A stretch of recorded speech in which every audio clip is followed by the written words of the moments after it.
meeting? because they're saying, you know. All right, people- Larry and Joe, we can hear you. Our meeting has started. Oh, I'd like to great. call this meeting to order. Please stand for the Pledge of Allegiance. Oh, it's back there behind the grate.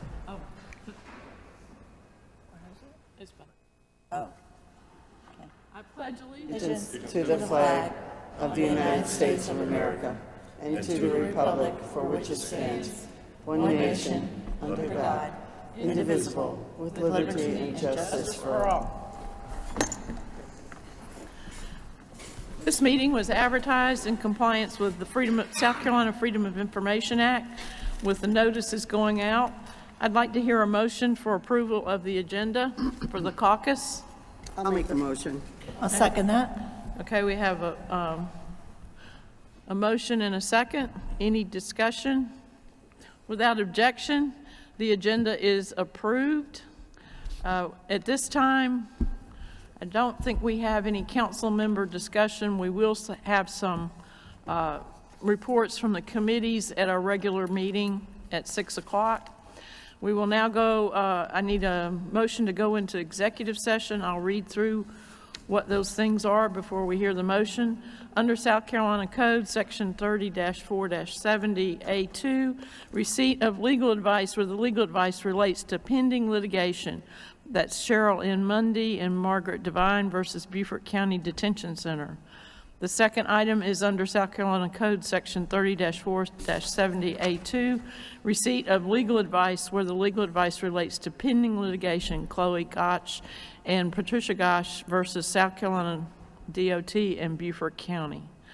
C, under South Carolina Code, Section 30-4-70A2, receipt of legal advice where the advice relates to pending claims or other matters covered by the attorney-client privilege, Beaufort County versus Broad Creek Development, LLC. Do I have a motion to go into executive session? So move. Okay, we have a motion by Councilman Dawson, a second. I'll second it. Second was by Councilman Bartholomew. Without objection, we will adjourn to executive session. There may be matters arising out of executive session. Thank you.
Returning from that, do we have a motion or action coming out of executive session? I do, Madam Chair. I move that County Council authorize the Deputy County Attorney and our outside counsel for the case of Cheryl Munday and Margaret Devine versus Beaufort County to decline the plaintiff's offer of compromise and settlement dated February 5th, 2025 at this time and proceed to trial in the case. Do I have a second? I'll second that. All right, let's have a show of hands for the vote. All in favor, show by raised hand of the motion. All opposed?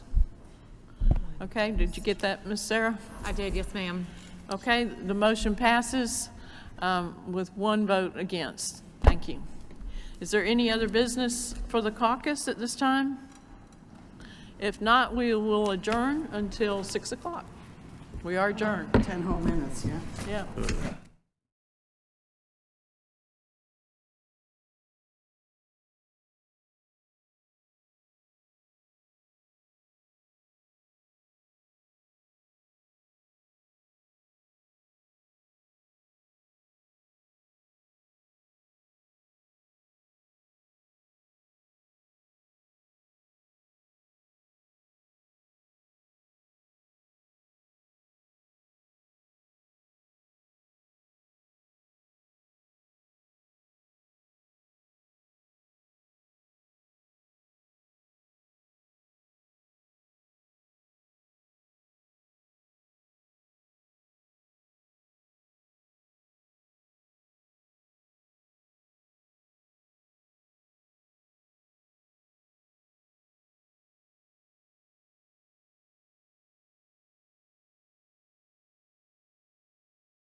Please stand for the Pledge of Allegiance led by Councilman McGowan and the invocation. He is on Zoom. Thank you. Pledge allegiance To the flag flag of the United States of America and to the republic for which it stands, One nation, nation, under God, under God, indivisible, with liberty and justice for all. please remain standing for the invocation. Dear wise and loving God, we thank you for your many and abundant blessings. We thank you for life itself and for the measure of health given us to fulfill our duties. We thank you for the ability to be involved in useful work and for the honor of bearing serious responsibilities. We ask that as a body we promote peace, order, and justice, and that you graciously grant us the wisdom to govern amid the conflicting interests and issues of our times, have a sense of the true needs of our citizens, have a keen thirst for justice, to understand and to clearly see what is good, fitting, and appropriate, to have the ability to work together in harmony even when there is honest disagreement, and to have personal peace in our lives and joy in our tasks. Finally, please help us to ensure our deliberations here tonight benefit those who live and work in our extended community. Amen. Amen.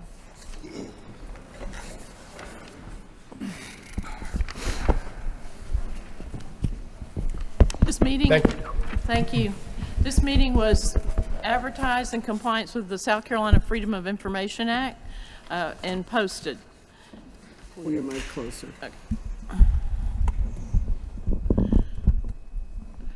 Is that good? Better? All right. This room has a echo too, so we'll deal with that. Glad to see that we have a good turnout. At this time, I'd like to entertain a motion to approve the agenda for tonight. So moved, Madam Chair. We have a motion by Councilman Cunningham, and a second by Councilman Dawson. Without objection, the agenda is approved. All right. I need a motion for the January 8th, 2025 County Council Workshop approval of those minutes which were included in your packet. I'll make the motion. I'll second that. Okay. Without objection, the minutes from January 8th are approved. At this time, we will have an administrator's report. Our administrator is on leave. Mr. Amundson, do you have anything? No, ma'am. Okay, we will skip the administrator's report. At this time, we will have public comment. We had 3 people sign up. Are there any others who did not sign up that would like to? All right. Every member of the public who is recognized to speak shall limit comments to 3 minutes and observe the following protocol. Address the chairman, and in speaking, avoid disrespect to council and any personalities. Confine themselves to questions under the jurisdiction of the council, and be mindful and respectful of those who are present and may be watching on television. So the first person we have is Carol Crunchfield, item number 11 on the agenda. If you'll state your name and your address, Ms. Crunchfield. And Madam Chair, if you don't mind, I have handout. Yes. Do you mind if I distribute that real quick? That's fine. Okay. Do we have the clock, Ms. Brock? Love to. Oh, no, that's fine. Go ahead.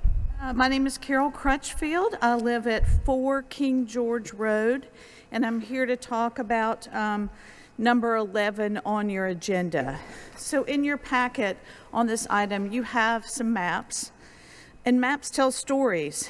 And the one you have is from staff, but I'm here to tell you maps can tell another story. I make them as part of my job, and so I want to tell a different story.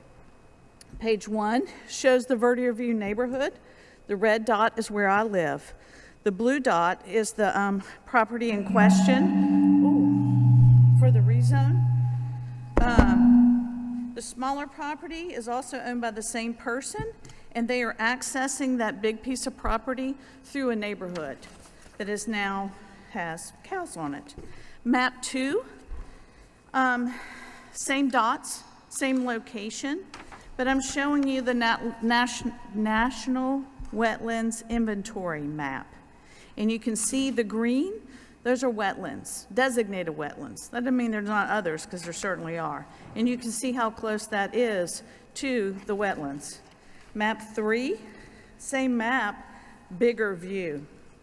Same red dot and blue dot in the upper left-hand side of that map. Why is this important? Because this feeds into the Stony Creek, which feeds directly into the May River. And I'm sure you know the May River has had issues with fecal coliform. So the next map on page 4, that's the town of Bluffton. Again, just reiterating the fact that we are part of the headlands of the May River. Map 5, again, shows you, this comes from the May River Watershed Action Plan. Again, we should be protecting these waterways. So the owners of this property have flagrantly violated the zoning requirements in this area and only requesting this zoning change to keep the animals.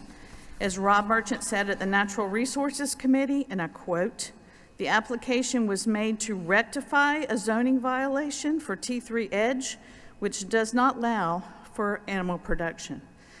This application was unanimously denied by the Planning Commission, where multiple people from the neighborhood passionately spoke up against the rezoning, and the property owners were not present. This application was also unanimously denied by the Natural Resources Committee, where there were no neighbors present because we weren't notified of that meeting or the application process, and the applicant was not present either. Again, at full council tonight, again, a meeting where neighbors were not notified or informed of this application going forward. You as county council members have an opportunity.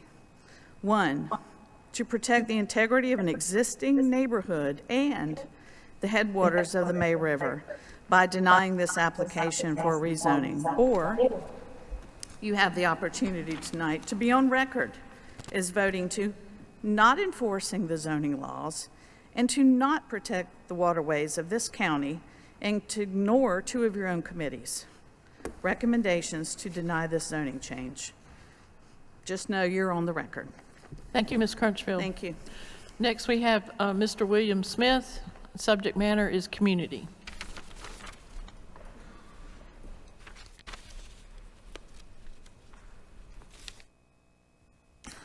Good afternoon, Council. How y'all doing? Tonight I'm coming to you about a couple things in concerns of the actually community. First off, start off by saying I start by with the good. In life, you have the good, bad, and ugly. Right here in this room, last time I was in here, I believe that Mr. Rich was here with me. And I do praise County Council for that. We had a Special Olympics in here, and the students and the kids in this community, they really enjoyed it. I came here, I said I was coming here for probably about maybe 20 minutes. I ended up being here for probably about an hour. Like, if you remember. Absolutely. He was here probably for hours as well. But, you know, that's the kind of stuff that this council and this community should be doing in terms of students. And it was great for us to give our special students a great afternoon for us to put our funding into the Special Olympics. But we also have other groups of students in this community, other pockets as well. And in turns, let me be more specific. At the St. Helena Library this month, this is one of the first months in all my years I've never seen where the St. Helena Library they hadn't had any Black History programs, and also this is Black History Month. Happy Black History Month as well. I'm kind of shocked and took him back that St. Helena Library didn't have any Black History programs. That's a community library that normally does that, and it's normally an outlet for the younger generation. And if anybody know me, then they know that's who I normally speak for, and I normally speak to about the young generation. So it concerns me, and it's in the community. There's been some other concerns around that library and about what it's been doing. And so at this point, I'll just say that I think that I want to let you know that the community, we are looking for improvements in that library. We are not happy with that library and what is going on there. So I don't have to say now. I'm sure some of you may know what it is, or you may, if you may not know, then you may want to do your research on that. Lastly, and lastly is the Ladies Island Middle School drive. I went to a meeting that at Ladies Island Middle School about changing the driveway. I am sick and tired of this council and the staff that's running changing the drive to having solid meetings. When you have a meeting and you spread everyone about and you put it on easels, how you think about changing the plans, you're saying, I hear you, but I really don't want to hear you. In the community, we don't like having those types of meetings. And we said it, and I've told Mr. Glover that, and I've told maybe a couple other councilmen that. If we're going to change the driveway, then have a community meeting and see if the community is for it. They're talking about closing one road off. There was a while back on the island where there was a spill, and people couldn't even get on St. Helena Island. So if you talk about changing the driveway, if we have one road closed, then we may not be able to get out on the other side. So before you start changing things, how about you check with the community and see and actually want to hear the community and what they actually have to say. So please check with the community, and please don't have fake meetings. Thank you. Mr. Smith. Next is Natasha Robinson. The subject is library. I think I'm gonna pick up where William left off. I'm concerned about our library on St. Helena Island, because just like he said, there's never been a Black History Month that went by that we didn't have anything to do with Black history or even with our local Gullah Geechee culture. My problem with the library is it's been years since I've actually, I ain't gonna say years, it's been at least since 2024 that just went out that I haven't seen any cultural events, anything that is for the children and such. Now I remember they had they were doing interviews for artists in residence. And my thing, I was like, ooh, I'm gonna do that because I wouldn't mind being an artist in residence right here at St. Helena Island. I made it through 2 of the interviews. Oh, they loved me. Oh my God, that's awesome. What you do is great. You can influence so many people and educate so many people. I made it to the next round, and they had one question for me when the next time they called, and that question was, do you mind doing this at Hilton Head Library or Bluffton? I said, yeah, I would mind, because I'd like to do it at St. Helena branch, where I'm a Gullah Geechee native. I live in this community, and I noticed that we don't have anything for our community and our children that revolves around teaching and sustaining our culture. I remember Ms. Bradley used to be in there. As of recent, when I go in there, there's no Ms. Bradley. There's a young girl there they brought from, I don't know, west somewhere. Don't know nothing about the culture, don't know nothing about our way of life. And please don't personal reference people. Oh, okay, it's not personal because I don't know her. I'm just saying. The only person I know personally was Ms. Bradley was working there. Somebody with like 40 years of experience. Like, you let that go to bring in somebody who really don't know anything, and they exhibit that. They don't know anything about the culture, our way of life, or any of that. Kind of like the way they bring in these teachers from everywhere, and there used to be a program set in place when people came here that they had to go through. Dr. Emery Campbell had it going on at Penn Center so that people would get to know about the culture, would get to learn more and understand. We don't have any of that anymore. So what I feel like is that we bring in a lot of money to Beaufort County through tourism. And I know because I've been a part of this tourism here in Beaufort County since I was 11. I'll be 50 in a week. So I know we bring in a lot of money for Beaufort County to, I don't know, seem like it's eliminating our culture step by step, systematically. Because I remember 2014 when they brought all those poster boards in and said we were going to have a community meeting, which just turned out to be them telling us they want a lily white St. Helena Island, and had all these pictures of everybody just white on St. Helena and no more black people there.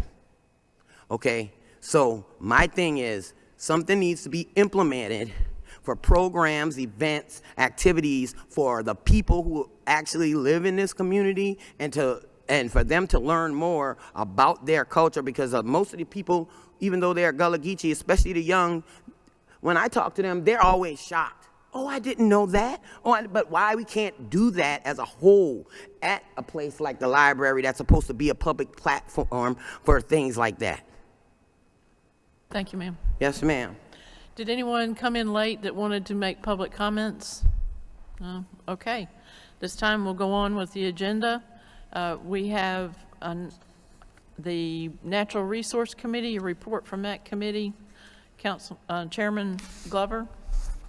Thank you, Madam Chairman. Just let me announce that the Natural Resource Committee will meet Monday, the 3rd of March at 4 o'clock at the county office building. There are a couple of postponement that's coming up on the agenda for two development on the south of the Broad, so that's going to be there. But just keep that in mind. That is coming up. As far as the agenda is concerned, tonight there's 4 items on the agenda. On the consent agenda, just want to make sure that we understand that an applicant for the board of the Stormwater Management Board, Mark Feinberg, is up, and he's going to require at least 10 votes to remain on that. Also, item number 11, which is 3.2 acres, is on the agenda. Coming out of committee, there was a recommendation for denial, but that's before us tonight. And resolutions 12A is on the agenda, which is basically about a little less than 2 acres on Beach City Road. Basically, the committee recommend that we participate with the town of Hilton Head in purchasing that property at the amount that was disclosed, not to exceed that amount. And then the other item is about 900 acres of land, Essence Farms, and the committee recommended participation in purchasing the conservation easement on that property. That's on the agenda, Madam Chairman. Okay, thank you. Chairman Mark Larson, do you have anything to report from Finance Committee? I do not. We've actually been very slow, but we're getting ready to come into the finance season, so nothing to report from Finance Committee. Thank you. Okay. Chairman Logan Cunningham, anything from Public Facilities?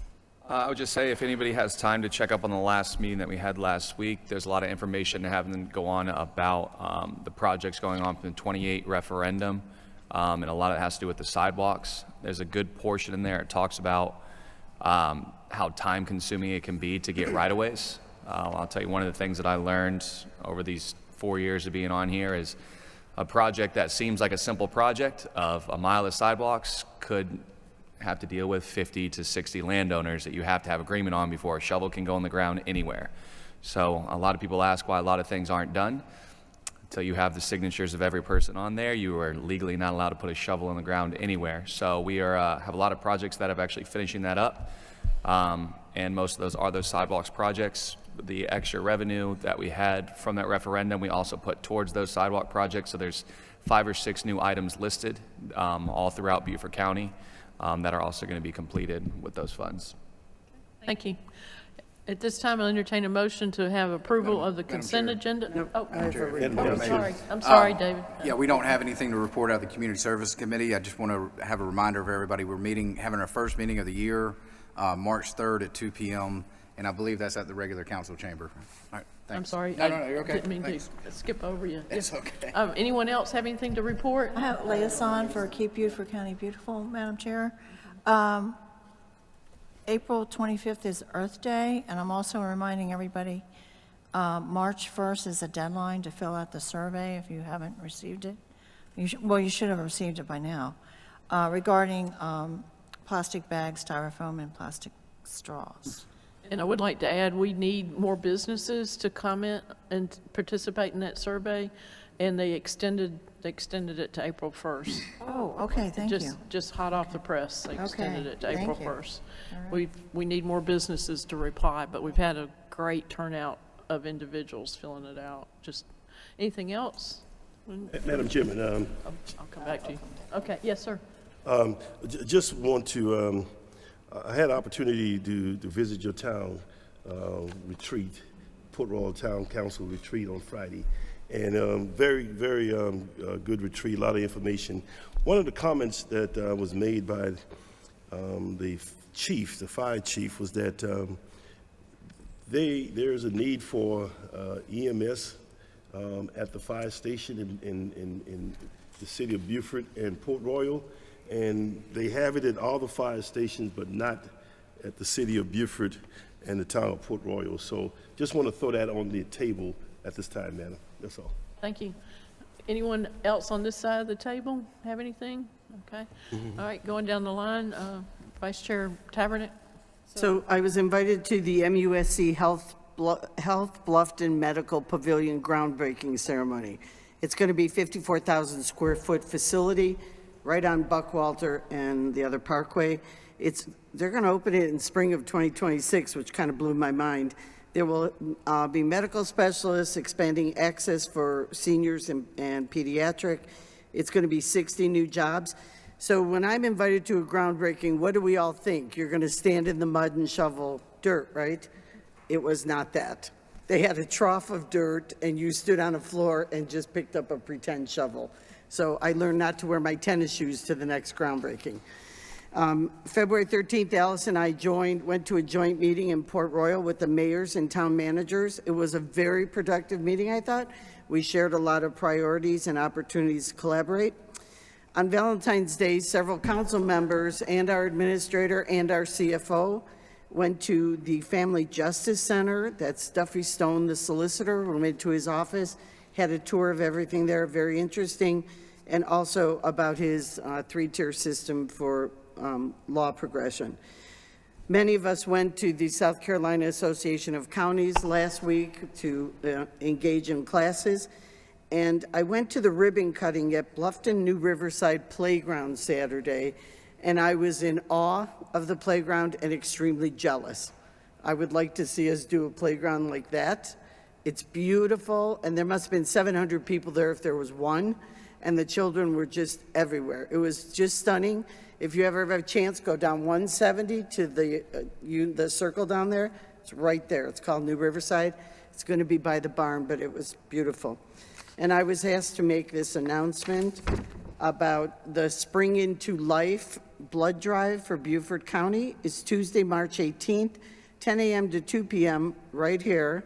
And if you want, you can streamline it by doing the code here. But it's a reminder for everyone, an opportunity to give blood. Thank you. Anything else online? We have 2 council members. Do either one of them have anything to report? Pat? No liaison? Okay. All right. At this time, we will entertain a motion to approve the consent agenda. As mentioned by Councilman Glover, it is one item on there to approve Mark Feinberg reappointment to the Stormwater Board. Would someone like to make a motion? I'll make that motion. I'll second that. Without objection, the consent agenda is approved. Now we're going to start on our ordinances, and Vice Chair Tavernick will read through those. We have 3. Yeah, 3. Short night tonight. 2025/11 is an ordinance for second reading, authorizing the county administrator to execute any and all necessary documents for the acceptance of S-859 located at South Carolina 462 and 170, which is to be abandoned by SCDOT. The vote at the first reading, which was February 10th, was 9-0, and there will be a public hearing at third reading on March 10th, so we can comply with the 15-day requirement. So can I have a motion, please? A motion. Okay, Paula, and a second? I'll second that. All right, Mr. Bartholomew. And Jared, do you want to speak to this for the public that may not really know what this is about? Mr. Fralix will talk about this one, and all the information's in the back of the packet. Thank you, Vice Chair. So this is a short piece of road off of 170 across from the cooler tract, the proposed law enforcement center tract, right there beside Ace. So last year we bought about 3 acres. It's a triangle on the north side of the road. And then this is essentially the driveway, the old SC 170 route that tied into 462. And it's between the property that we purchased, the 3-acre triangle property, and then Ace. And so this would allow the county to have all the property between 170 and Ace, so we can have that coordination opportunity. Any council member have a question or comment on that one? And council members online, any question? I can't see them. Okay, thank you. So there'll be no discussion then, no one has anything. I'd like to take a vote. All in favor, raise your hand to say you're in favor of it. Okay, great, thank you. The 2 online also. Oh, yeah, okay. Sorry. The 2 online, Mr. Passman and Mr. McAllen voted yes to. All right, we have 2025/12 is an ordinance authorizing the county administrator to execute any and all necessary documents for the transfer of right-of-way back to property owners R110 008 000 0653 0000 or Track 13, and then parcel R110, etc., which is known as Track 12, parcel R100, etc., known as Track 10, and parcel 110, known as Track 8. Those are all shown in Exhibit A in the packet, pages 1 through 4, associated with the Riboat Road Sidewalk Project in Port Royal. At first reading on February 10th, it was 9-0 in favor. The public hearing will be third reading March 10th to comply with the 15-day requirement. Can I have a motion for this ordinance? So moved. All right, Mr. Bartholomew? Okay, second? I'll second. All right, thank you, Mr. Dawson. This will be, who's going to talk about this? Brian, is Brian here? Or Jared, you're going to talk? Oh, lucky you. Mr. Fralix again. Yes, so wait till we have a sidewalk with 30 parcels to read all those numbers. I'm going to cut to the quick and do the tract. That's right. So this is, as part of any type of construction project like this, we acquire right-of-way, and at the end of the project, we consolidate all the right-of-way into one transfer deed to DOT.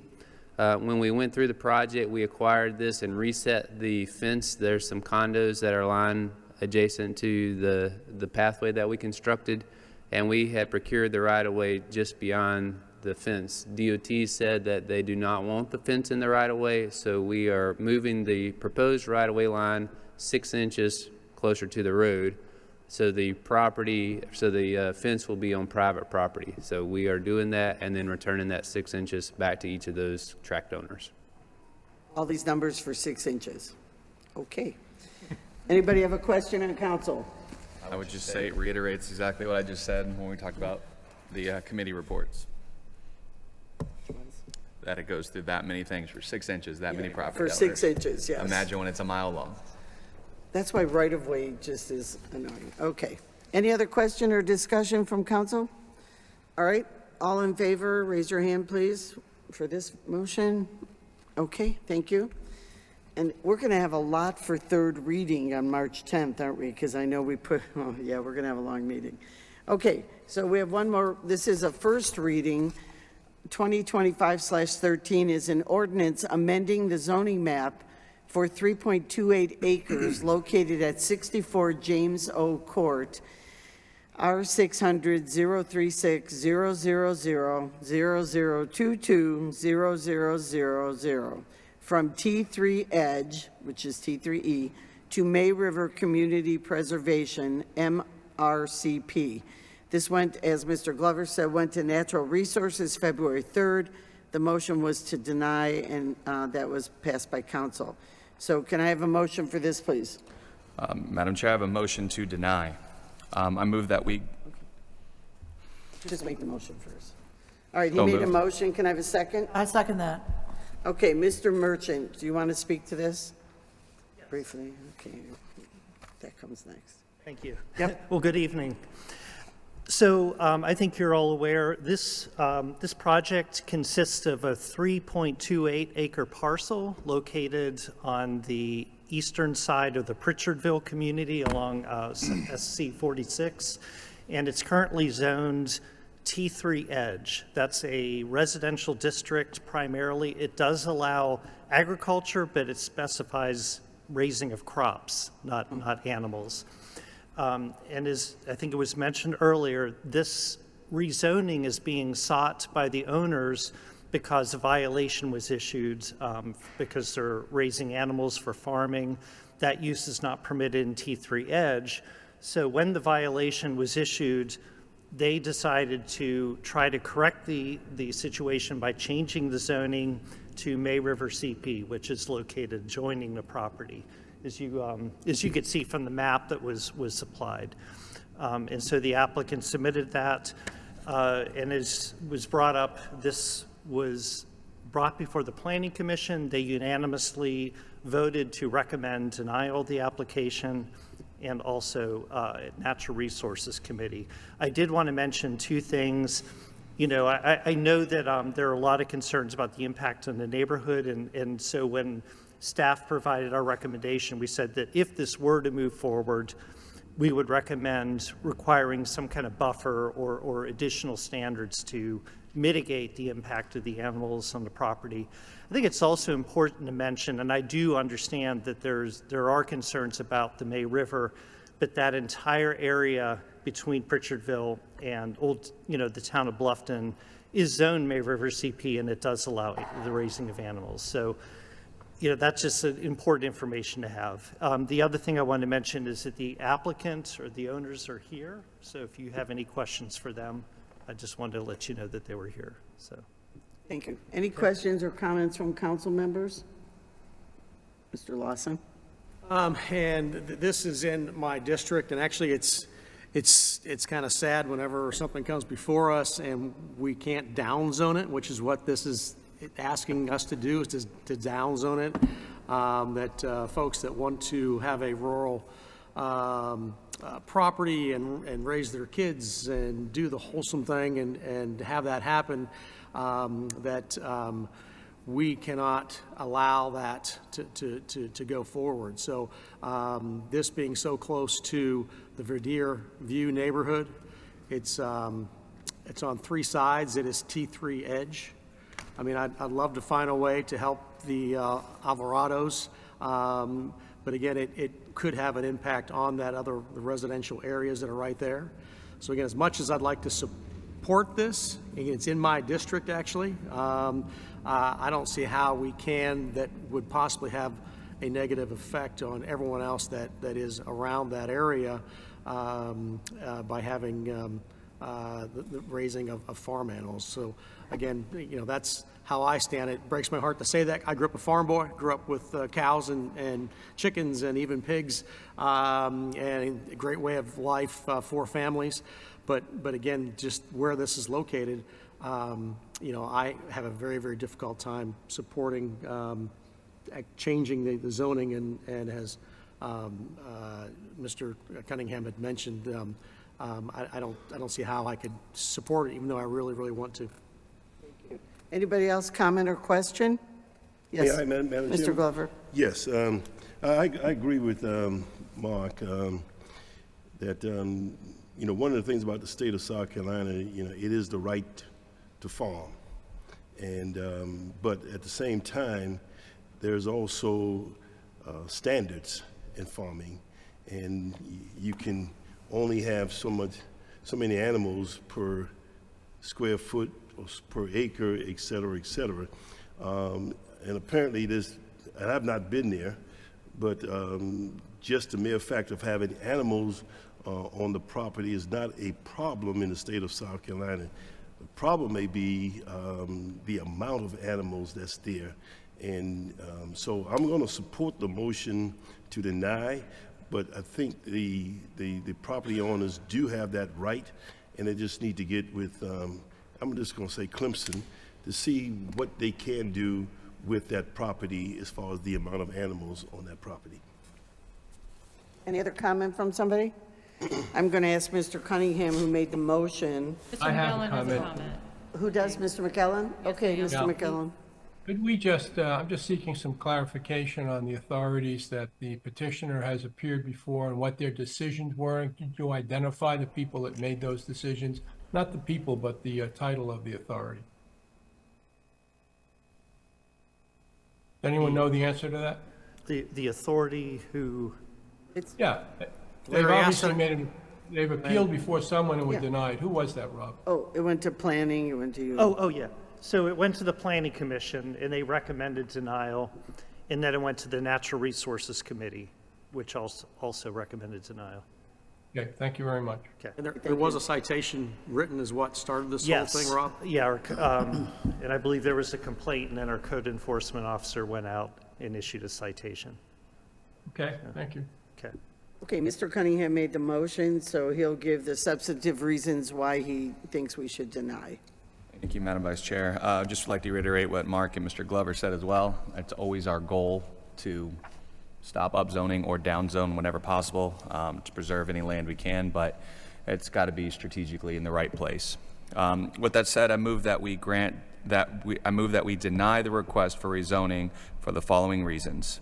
It is not consistent with the goals and policies of the Comprehensive Code and the purposes of Development Code. It is in conflict with provisions of Development Code and our Code of Ordinances. It does not address a demonstrated community need. It is not required by changed conditions. It is not compatible with existing and proposed use of land surrounding this land, would advertently affect nearby land, would not result in logical and orderly development patterns, would result in adverse impact on the natural environment, including water, air, stormwater, would not result in development that is adequately served by public facilities. Thank you. Anyone else comment? All right, I'll call for the vote. Those in favor of denying this motion? Well, denying the change in order, okay. And our two online as well. All right, thank you, everybody.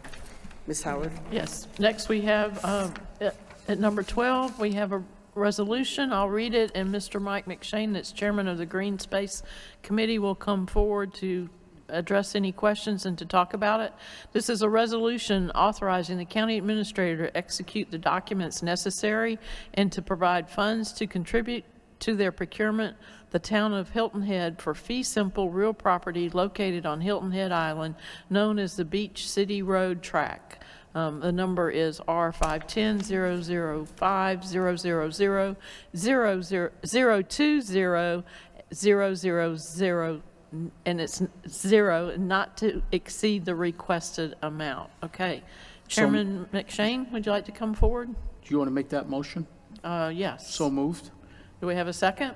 I'll second it. All right. And Chairman, come forward. Good evening. Mike McShane out of Charleston, pleasure to be here.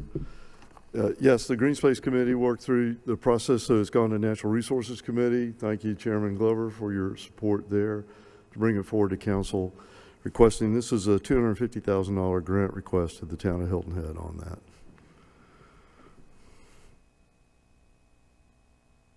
Questions? Do we have a picture of the map for this one?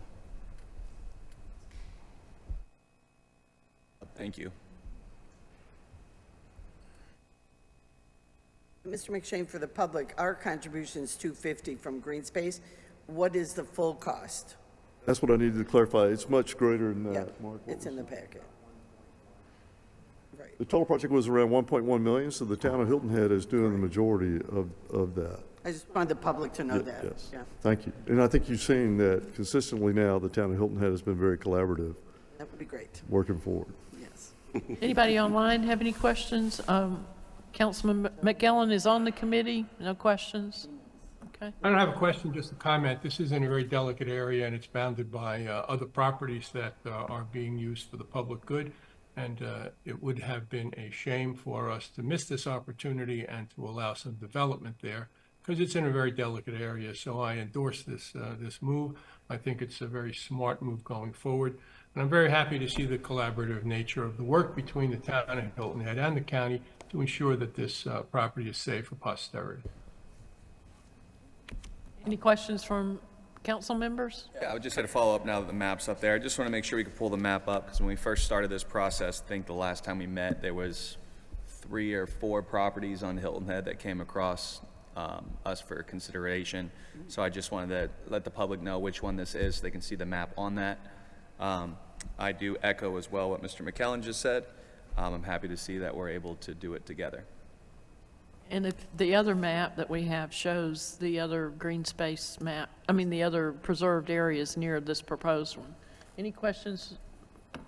No other questions? Is that available for review, that other map to show the other properties that I referred to? It was in the package. No, I mean, is it available on the screen? Yes, I think so. Give us a minute. Madam Chair. Yes, sir, Gerald. For the Paulson. public concern, would we disclose the acreage of this property? Yes, it's 1.89 acres. You can see, looking at this, what the other spaces, public spaces are around that by the highlighting of the colors, and they're identified by name. The green space Mitchellville Tract, which is 26 acres, the historic Mitchellville Freedom Park on each side of Beach City Road, and then there's Barker Field and Fish Hall Park there, and of course access to the beach at the end of the green space Mitchellville Tract.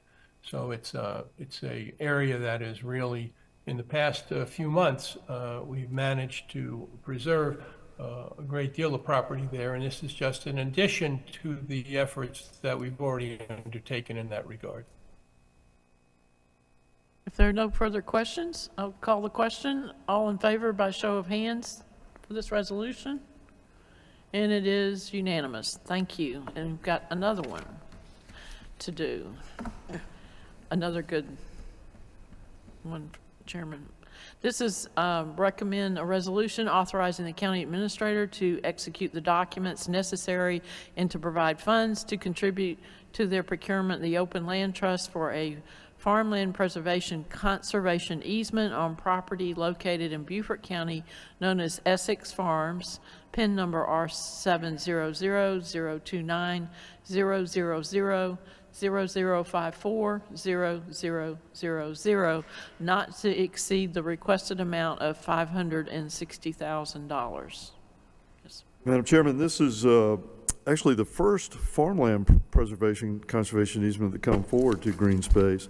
This is Mr. Dawson. This is in your district. This is also where we're partnering with the Defense Department through the Navy, who's putting in the bulk of the dollars for this particular easement. This will also be matched at the state level. For disclosure, I think the council knows that I serve as chairman of the State Conservation Bank, and so it also received a similar application, and that happens to be the 2 applications will be funded equally by the county and the state. On that, the Navy is putting in $1.8 million. The request here is for $560,000 from Green Space. The landowner, it should be noted, has also put in a 20% donation. That's not an insignificant amount of money that they have put forward in a bargain sale of that easement for this project. We'll open it up for questions. Yes, sir, Councilman Cunningham. Yeah, I guess 2 questions. One question and a statement. First question would be the easement. Will it restrict this to just farmland? What happens if it stops being farmland at some point? And does it just go into preservation? There's a fair question, Mr. Cunningham, because an easement is not going to dictate a particular farming activity, but what it will ensure is that agricultural practices will be used. Will it be longleaf pine? Will it be loblolly pine, or some other type of agricultural practice will be able to be sustained there? Perfect. Yeah. And just statement-wise, these are the 2 easiest ones to vote on since we've started this project. I mean, when we first started this and brought this green space referendum up 3 years ago, we told people our goal was to triple the money. That was our goal. A lot of people thought we were crazy, but Mr. McShane, you and your team has done a great job on almost every single project so far, that because we have some seed money, which is that $100 million that we raised through the penny sales tax, that gets the ball rolling so we can get these grants, and we can partner with other people, whether it's towns, municipalities, federal government, state agency banks. That's the goal.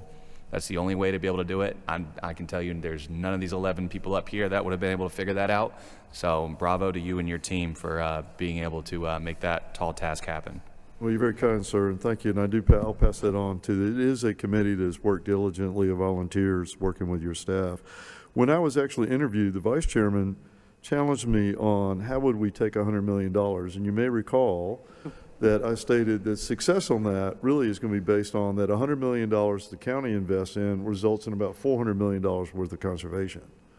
That's, and you're on the pathway, not only in these examples tonight, but I even go back to where you put $1 million into Jasper County, but that protected a $35 million piece of property. So you leveraged that $35 million worth of conservation with a $1 million grant.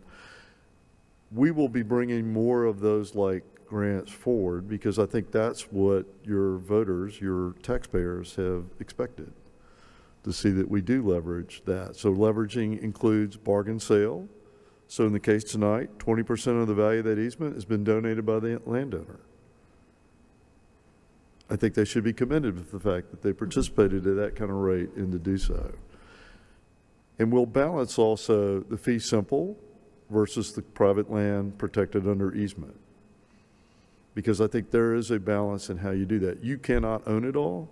You don't want to own it all because you don't want to have to pay to manage it all. But we balance that by allowing private lands still have public benefit because when they're protected, that still has a public benefit on that. Any other questions or comments? Madam Chairman. Yes, Oh, no, Councilman go Glover. ahead. I was just going to say I'm proud of Mr. McShane for remembering the question I asked during the interview. How are you going to make it 4 times the money? Councilman Glover? I suspect, Madam Vice Chairman, that nobody forgets questions you ask. Oh, I don't know. Some people forget it when they walk out the door. We're good. The problem is how many questions she does ask. Yes. Glover? You just remind me of my prep school principal. Yes, I was. Thank you. I think I'm going to go over here to our council. So I can be sure here that we get a motion and a second before we vote.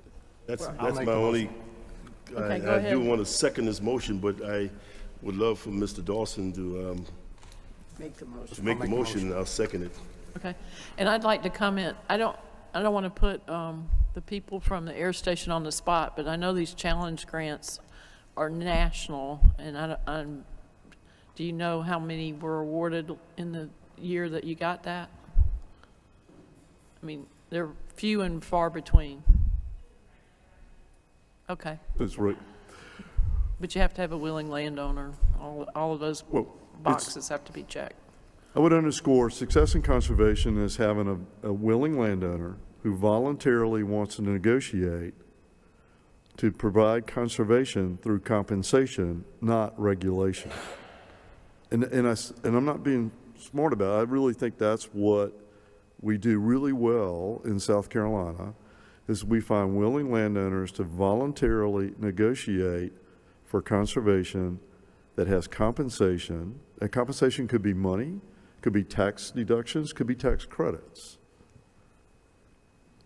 That then is really eliminates the need for regulation. So we're investing federal dollars to help protect an installation for their airspace, as well as the farm portion of what really is a unique agricultural area in your county.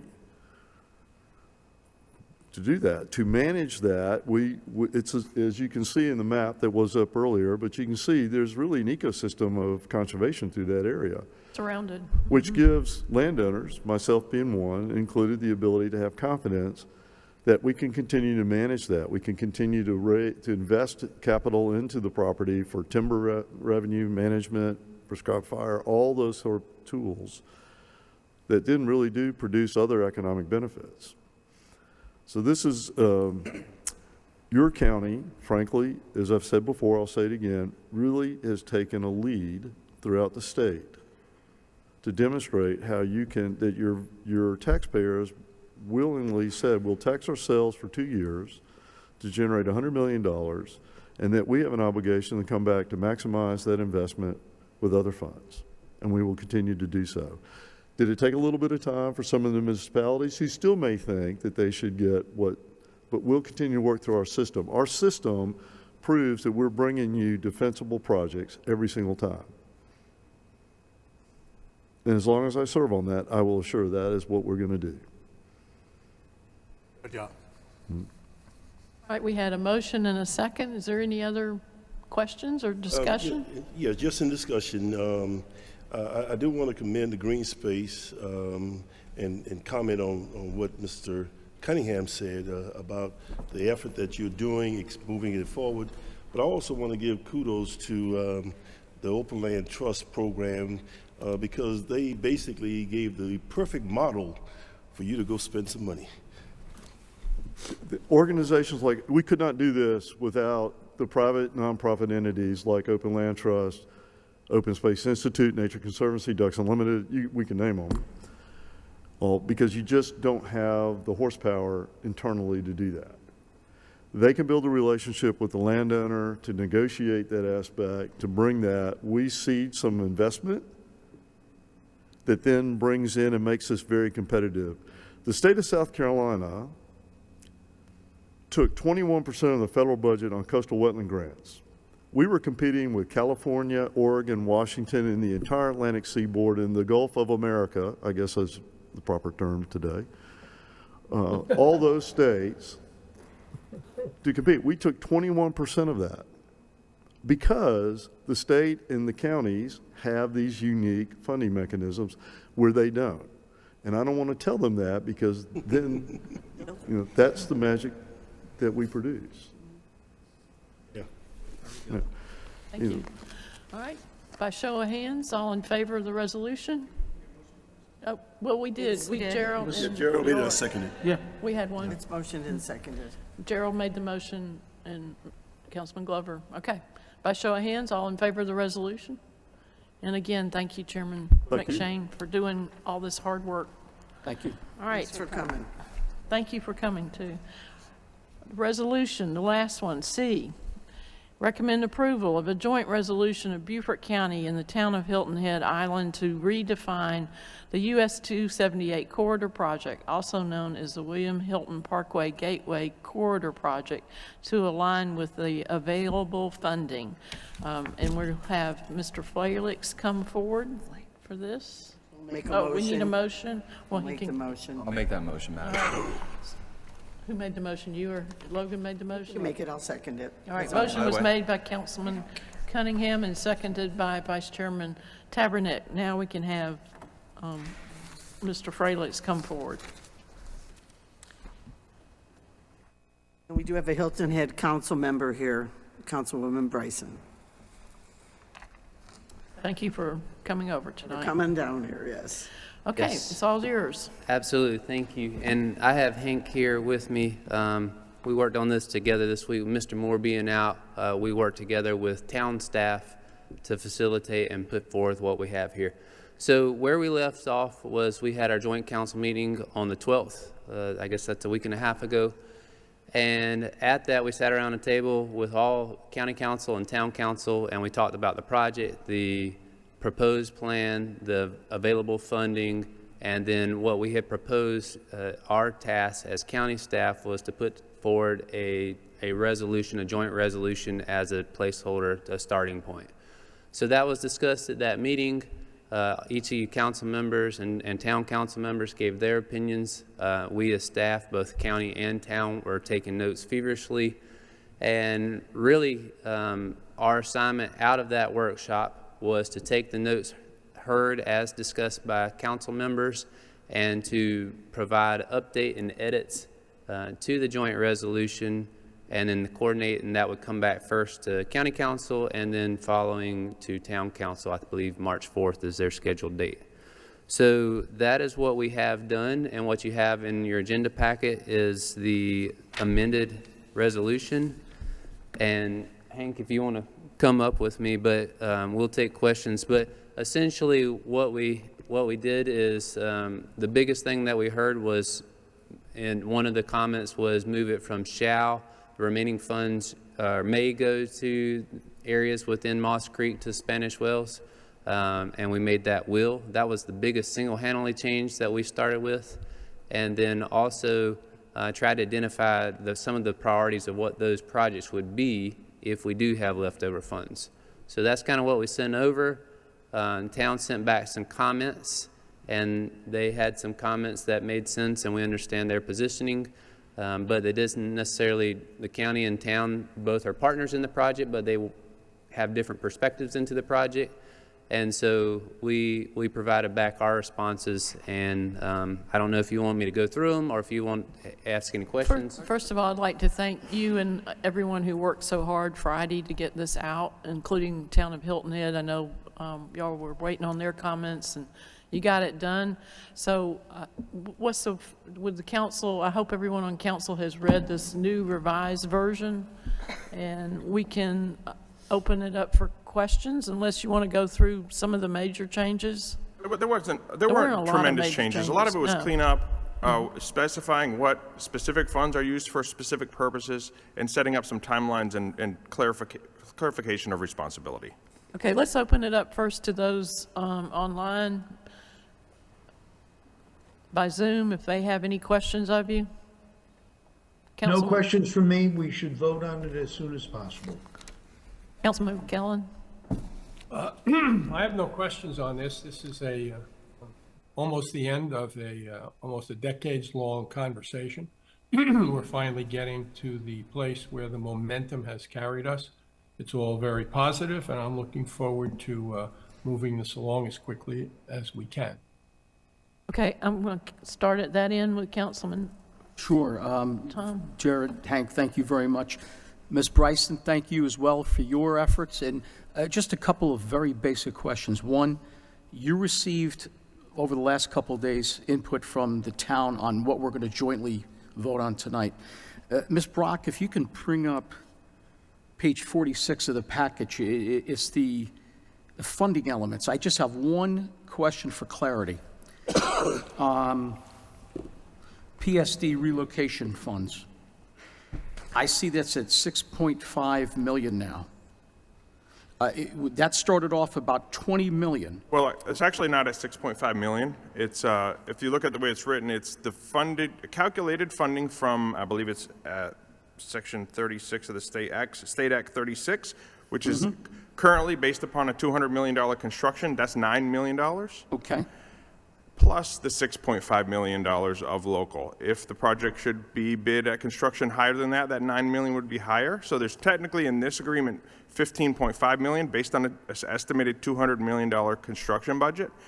And their latest estimate that they sent to us for the relocation was $15 million. Hank, you're music to my ears, and I'll tell you why. Coming here today, I had a couple of questions from people based on that, and they've read the package, and I thank you for clarifying. So if we're clear, cutting right to the chase, if it's more than the 15 point whatever it is, where's that going to be covered from? It says right there will be allocated to the, one second. It'll be from the reserve funds. Well, okay, and do we know the exact amount in reserve funds? I know you have 14.33 here, and you also have the Stony Historic Community Safety Projects. That's something separate, correct, than the reserve? That is not in the reserve funds. That is Correct. a separate fund. Okay, all right, good. Listen, again, I think a lot of people listening here are pleased to hear that there's going to be more than enough funds to get that water line moved appropriately, whether it goes over that or not. Fair enough. Good. Thank you. Councilman Glover? No, none at this time, Madam Chairman. Councilman Bartholomew? No comment on this. Councilman Brown? I don't have anything. Councilman Tabernac? I just am happy if we can move this along. I wasn't on here from the beginning, but 7 years is way too long, and my biggest fear is that bridge will be load limited or go into the water in a Hurricane 3 or earthquake, so move along. Councilman Cunningham? Yeah, real quick, briefly, same thing, this has been long overdue. Been saying that since I got on council, and they were doing it 5 years before I got even on here. I said at our joint committee that we had together for the workshop that if we build it, they will come. That's not always a good thing. So with that said, I know the designs we've seen, we put them out. I'm in favor of getting this done and moving forward. We've kicked the can down the road long enough, and that's why we're in this situation where we've been hit with a deadline when we should have made a decision before we got a deadline. My only concern is still the same thing I said then. as I say now, and that is access to Pinckney Island. So I know I understand the funds. I'm not going to put this project on hold because of that. But with Pinckney Island being federal land and something that we're definitely interested in here at the county, I would like to see efforts on our side after we get this ball rolling to see what we can do and team up with the federal level or the state to get access to Pinckney Island, because there's a lot of opportunity there between just our residents using it for embarkation, but also ferry services, and maybe one day, my goal for the last 4 years, a welcome center or a discovery museum, just like you see right before you head over to Beaufort. Love that center. It's great for our schools, and I think we have that same opportunity on Pinckney Island as well. I'd like to not see that put down the tubes just because of funding on this. So whatever access we have, that we can get some type of help or direction on that, I'd like to see that over the next couple of years. Councilman Dawson?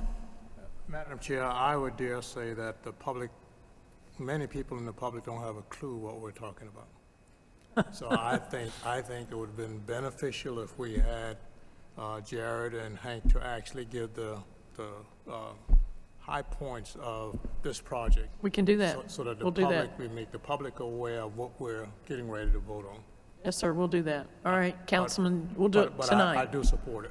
Okay. Councilman Lawson? Yes, I'm actually for this. It has taken a long time. The last thing that I wanted to have happen was those bridges to be unusable and would have to use the ferry service from Pinckney Island to get to Hilton Head back and forth. But again, I've been dealing with this for 6 years. There's been some very smart people that have dealt with this, some very stubborn people that have dealt with this. It has taken way too long, and the only sad part is the fact that none of us are getting what we want or what we thought was going to come out of this. So again, our only resolution and our only thing that we can do is to pass this, to move this forward. But again, it's nothing what was anticipated or thought of whenever this whole bridge project had started. Again, I've been doing it for 6 years. So again, I am for it. As Mr. Cunningham said, let's get this going, let's get this happening before it goes up in price even more, before we have other roadblocks. To Councilman Dawson's point, would you give us the highlights, Yeah, absolutely. please? So we've started on this 8 years ago. The proposed plan was a 6-lane bridge all the way and the associated work from Moss Creek to Spanish Wells. The budget came in $500 million. We only have $300 million. And so we had to redevelop a plan. This plan essentially is just a bridge project because we have one span out of the 4 spans that is in desperate need of repair. And what this does, it replaces that one span and also actually provides a new structure for the entire eastbound traffic. Presently, it will be striped as 2 lanes. It will be constructed to carry 3 lanes, designed and constructed to carry 3 lanes. It will also be designed at a width that is wide enough for a temporary 4-lane use should DOT need to use it at a future date to replace the westbound lanes. And then as far as Pinckney Island, there will be access still remaining from Pinckney Island, just not in the way we have it today. It'll be a little bit different. So when you're going eastbound, there will be no off-ramp to Pinckney Island. You'll have to go all the way to Windmill Harbor. And there'll be, this is what we've got to fine tune and engineer, but we just have the concept plan right now, is there'll be one of the existing bridges over the Skull Creek, the second waterway, will be used for a driveway access back to Pinckney Island, both to the preserve and then the boat landing and ferry destination. And then the other lane will remain, the 2 westbound lanes will remain to carry westbound traffic. So at the end of the day, we will have a bridge that has the capacity for 3 lanes, but it will be restriped as 2, and that's what we have funding for. At a future date, if there's funding, we can look at continuing that 3 lanes to have a full 5-lane section, but that would be a future project. Also, specifically, what the plan calls out for is first, pay for the project, as I just defined. Second, provide a contingency. We are the fiscal responsible agent in this project, and so we're on the hook for overruns, so the county has a contingency. And then after that, there's two set-asides in addition to the contingency, which is the PSD, the relocation of the 24-inch line that's in conflict with this structure, proposed structure, and then also a set-aside to do some improvements in Stony neighborhood. So this project ends at Windmill Harbor Signal, so it ties in Little Road work, but it ties in right there, so there is no work in Stony neighborhood with the bridge project. That $5 million provides some level of improvement in Stony, which was part of the overall conceived project from the start. So those are the highlights and components, and if you want further, I can go further as far as specifics in here, but that's in general. And the water line will be done So by the water- DOT first. Yeah, so we'll work with DOT and the PSD. The goal would be that in order to not slow down construction, typically they're let together, the utilities and the road work, but knowing that the water line is in exact location where the bridge needs to go, it needs to be relocated. So the goal is going to be to try to work with PSD and DOT ahead of time to get that work started while the rest of the bridge work is being designed. Hopefully there's a relocation project ahead of time. Can you tell the public what PSD is and why Yeah. it's important to Yeah, so Hilton Head? PSD, Public Service Districts, there's 3 PSDs, Public Service Districts, that provide water and sewer on Hilton Head Island. They have a 24-inch pipe, actually is split between 2 PSDs that own it. They own the pipe, but they buy the water from Beaufort Jasper Water and Sewer. So what's important is, I forget the exact figure, but about 40% of the island's water is served through that pipe system. And so it's paramount that that not be damaged through this process and preserved. So in order to do that, there's accommodations being made both in the project and above and beyond the project in the local funds to make sure that that is preserved and the water water is made available for residents ahead of time. Thank you. Any other Chairman. comments? Yeah, I have a question, please. Yes, sir. Point of clarification, if I may. Yes, sir, go ahead, Councilman Connell. Jared, you indicated in your comments that this was going to terminate at the Windmill Harbor Light. Isn't it in fact proceeding down in Jenkins Island Road as the terminus? So the 278 work will, let me rephrase that. It will end in a proximity of the light. It depends, DOT is going to have to re-engineer. We're going to come back with some public meetings, whether that tapers in before you get to the light or just after the light.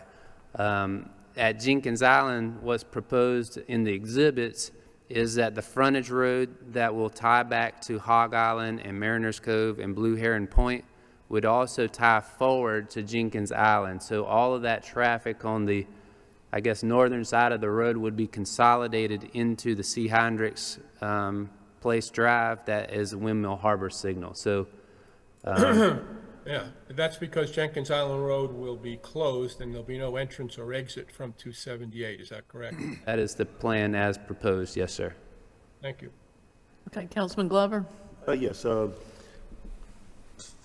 fairly. I'm glad you talked about Stony community, and my concern is you talk about the safety in that area.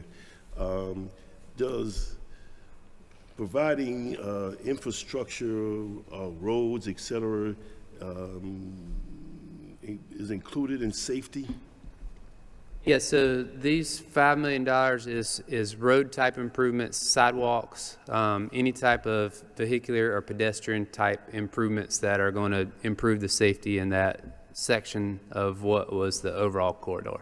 Moss Creek to Spanish Wells. Not this 5 million. This 5 million is specifically Stony. So essentially Crazy Crab to Spanish Wells. And the plan here, and this was part of the interaction that Hank and I had with staff, town council, well, let me back up. Senator Davis recommended when he proposed this, there was a letter January 9th to both councils, that we redefine the project to something smaller that we can pay for, and then also that we do a plan in the Stony area. So rather than do a plan in the Stony area, this $5 million is to do improvements of some magnitude in the Stony area, of which the town of Hilton Head will will run that process and that project. It'll be a separate Be separate local from project. DOT and separate from the county. It'll be their project. That's right. And that's in the design phase. I mean, that would be in the design phase, and my concern is really making sure that some kind of enhancement is done to improve infrastructure for economic development in the Stony community. That's my only comments and stuff. Yeah, and Mr. Thomas Boxley, he is there. They've hired, Hilton Head has hired, I forget his title, but he is directly focused on that from the town's perspective. And then the town has an interest in continuing that pursuit. And so that is something beyond physical road improvements that can be explored together with the town. Right, and this funding is for those physical improvements. Right. Thank you. Just would you go on record saying that?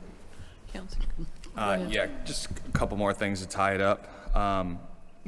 One, earthquake and hurricane grade. Do we have an expectation of what we're going for on that? Yeah, so to today's standards. So DOT design engineers, the new bridge will be load tested for each of those storms. And the great thing, as I mentioned, it will be wide enough so if it needs to carry 4 lanes of traffic, it can. So if we have an event that does any type of damage to the existing bridges, which aren't to today's standards, then the new bridge should be able to withstand and carry that load traffic. We have to reverse traffic, okay? And my last thing is just to clarify.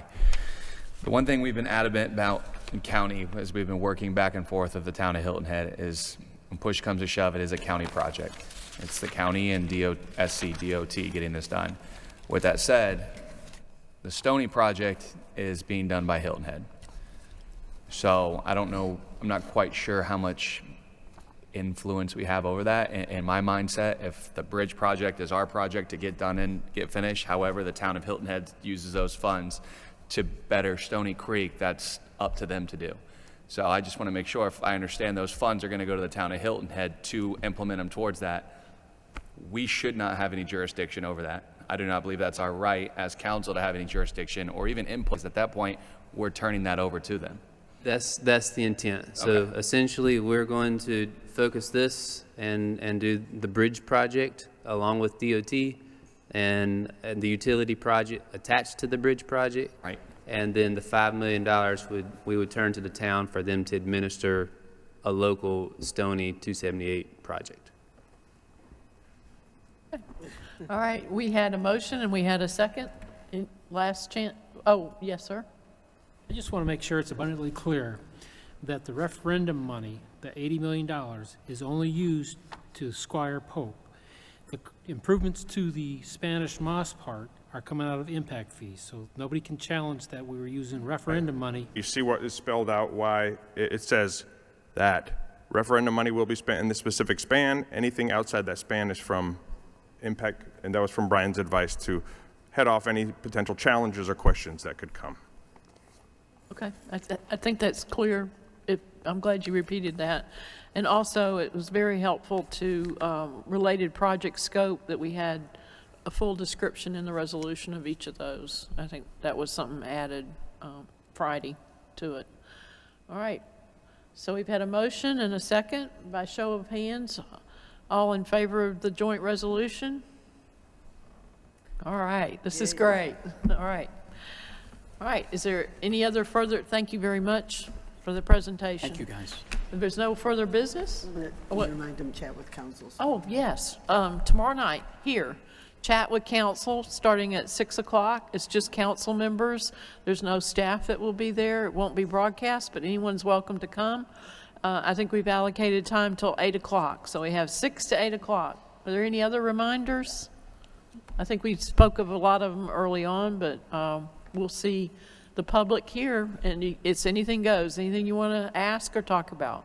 We appreciate it. Yes, sir. Madam Chairman, just want to announce, I hand out a homecoming little brochure that Penn Center is putting on for a local artist, Reverend Johnny Frank Simmons, and the chairman of the executive director of Penn Center is here, and he insisted that I make sure that every council member get one of those. Well, we appreciate that. Thank you very much. All right. Thank you. All right, we stand adjourned.